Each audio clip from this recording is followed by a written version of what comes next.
ಈ ಬಾರಿಯ ಚಾಂಪಿಯನ್ ಟ್ರೋಫಿಯಲ್ಲಿ ಯಾವ ತಂಡ ಚಾಂಪಿಯನ್ ಆಗಿ ಹೊರಹೊಮ್ಮಬಹುದೆಂಬ ತಮ್ಮ ಅನಿಸಿಕೆಯನ್ನು ಇಂಗ್ಲೆಂಡ್ ತಂಡದ ಮಾಜಿ ಆಟಗಾರ ನಾಸಿರ್ ಹುಸೇನ್ ಹೊರಹಾಕಿದ್ದಾರೆ.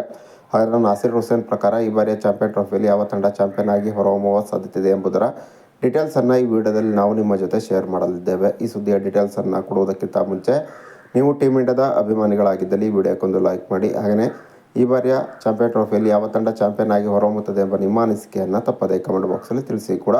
ಸದ್ಯ ನಡೆಯುತ್ತಿರುವಂಥ ಚಾಂಪಿಯನ್ ಟ್ರೋಫಿಯ ಗ್ರೂಪ್ ಎನಲ್ಲಿ ಭಾರತ ಮತ್ತು ನ್ಯೂಜಿಲೆಂಡ್ ತಂಡಗಳು ಸೆಮಿಫೈನಲ್ನ ತಲುಪಿಯಾಗಿದೆ. ಇನ್ನು ಗ್ರೂಪ್ ಎನಲ್ಲಿ ಆಸ್ಟ್ರೇಲಿಯಾ, ಸೌತ್ ಆಫ್ರಿಕಾ ಮತ್ತು ಅಫ್ಘಾನಿಸ್ತಾನ ತಂಡಗಳ ನಡುವೆ ಸೆಮಿಫೈನಲ್ಗಾಗಿ ದೊಡ್ಡ ಮಟ್ಟದಲ್ಲಿ ಫೈಟ್ ನಡೆಯುತ್ತಿದೆ. ಇದರ ನಡುವೆ ಈ ಬಾರಿಯ ಚಾಂಪಿಯನ್ ಟ್ರೋಫಿಯಲ್ಲಿ ಯಾವ ತಂಡ ಚಾಂಪಿಯನ್ ಆಗಿ ಹೊರಹೊಮ್ಮಬಹುದೆಂಬ ತಮ್ಮ ಅನಿಸಿಕೆಯನ್ನು ಇಂಗ್ಲೆಂಡ್ ತಂಡದ ಮಾಜಿ ಆಟಗಾರ ನಾಸಿರ್ ಹುಸೇನ್ ಹೊರಹಾಕಿದ್ದಾರೆ. ನಾಸಿರ್ ಹುಸೇನ್ ಪ್ರಕಾರ ಈ ಬಾರಿಯ ಚಾಂಪಿಯನ್ ಟ್ರೋಫಿಯಲ್ಲಿ ಟೀಮ್ ಇಂಡಿಯಾ ಚಾಂಪಿಯನ್ ಆಗಿ ಹೊರಹೊಮ್ಮುವುದು ಶತಸಿದ್ಧವಂತೆ.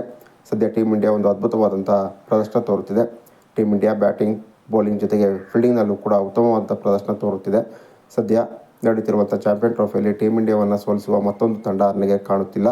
ಟೀಮ್ ಇಂಡಿಯಾದ ಎಲ್ಲ ಆಟಗಾರರು ಸದ್ಯ ಒಂದು ಉತ್ತಮವಾದ ಲಯದಲ್ಲಿದ್ದಾರೆ. ಹೀಗಾಗಿ ಸೆಮಿಫೈನಲ್ ಮತ್ತು ಫೈನಲಲ್ಲಿ ಟೀಮ್ ಇಂಡಿಯಾಕ್ಕೆ ಯಾವುದೇ ತಂಡ ಎದುರಾಳಿಯಾದರೂ ಆ ತಂಡವನ್ನು ಟೀಮ್ ಇಂಡಿಯಾ ಮಟ್ಟ ಹಾಕಿ ಈ ಬಾರಿಯ ಚಾಂಪಿಯನ್ ಟ್ರೋಫಿಯಲ್ಲಿ ಟೀಮ್ ಇಂಡಿಯಾ ಚಾಂಪಿಯನ್ ಆಗಿ ಹೊರಹೊಮ್ಮುತ್ತದೆ ಎಂಬ ಭರವಸೆಯ ಮಾತುಗಳನ್ನ ನಾಸಿರ್ ಹುಸೇನ್ ಆಡಿದ್ದಾರೆ. ಇನ್ನು ನಾಸಿರ್ ಹುಸೇನ್ ಅವರ ಈ ಅಭಿಪ್ರಾಯದ ಬಗ್ಗೆ ನಿಮ್ಮ ಅನಿಸಿಕೆ ಅಭಿಪ್ರಾಯವನ್ನು ತಪ್ಪದೇ ಕಮೆಂಟ್ ಬಾಕ್ಸಲ್ಲಿ ತಿಳಿಸಿ.